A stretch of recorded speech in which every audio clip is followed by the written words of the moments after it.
Let's start off with the basics, and expressions don't have feelings, so we get to bully them.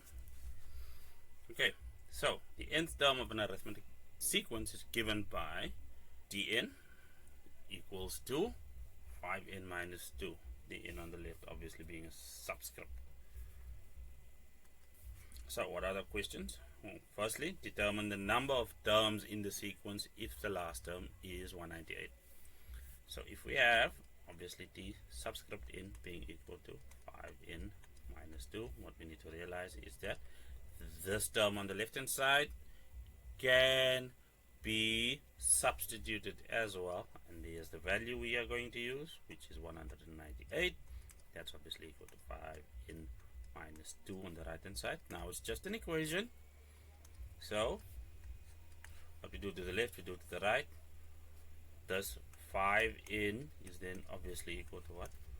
200. Divide both sides by 5, and we see that n is equal to 40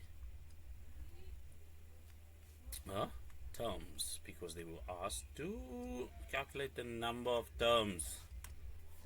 The number of terms in the sequence if the last term was equal to 198.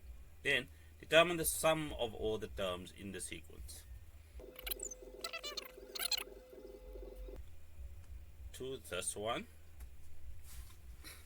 we then know that our first term, d1, we can calculate over there, is 5 multiplied by 1 minus 2, and that's equal to 3. So that's a.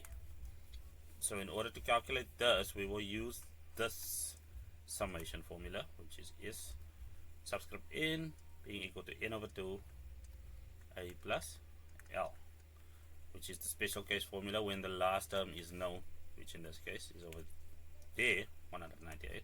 So how many terms are we calculating for? Well, 40 terms. That's the value of n. So it's the sum to 40 terms.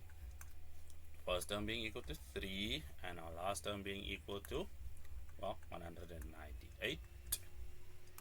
And that, of course, is all equal to 4020 if you use a trusty calculator. You're also free to use the formula on the formula sheet. All done. What?